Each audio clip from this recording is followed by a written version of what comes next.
अपक्ष उमेदवारी अर्ज दाखल करणाऱ्या विवेक कोल्हेंची संबंधित संस्थांवर धाडसत्र सुरू आहे। राज्य उत्पादन शुल्क विभाग, शिक्षण विभागासह विविध शासकीय यंत्रणांनी कोल्हेंची संबंधित संस्थांवर धाडी टाकल्यात। सरकार, महर्षी शंकरराव कोल्हे सहकारी साखर कारखाना, संजीवनी शिक्षण संस्था आणि इतर संस्थांवर छापे टाकण्यात आले। संभाजीनगर, पुणे, सोलापूर इथल्या पथकांनी धाड टाकल्याची माहिती आहे।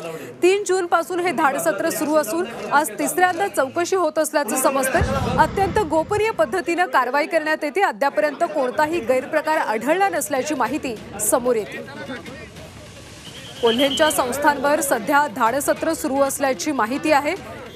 कोल्हे हे नाशिकमधून अपक्ष म्हणून उमेदवारी अर्ज दाखल करणार आहेत आणि त्यांच्या संबंधित आता विविध संस्थांवर सध्या धाडसत्र सुरू आहे। राज्य उत्पादन शुल्क विभाग, शिक्षण विभागासह विविध शासकीय यंत्रणांनी कोल्हेंच्या संबंधित संस्थांवर धाडी टाकल्यात। यामध्ये सहकार, महर्षी शंकरराव कोल्हे सहकारी साखर कारखाना, संजीवनी शिक्षण संस्था आणि इतर संस्थांवर छापे टाकण्यात आलेत। दरम्यान यामधून कोणताही गैरप्रकार आढळला नसल्याची प्राथमिक माहिती समोर येते।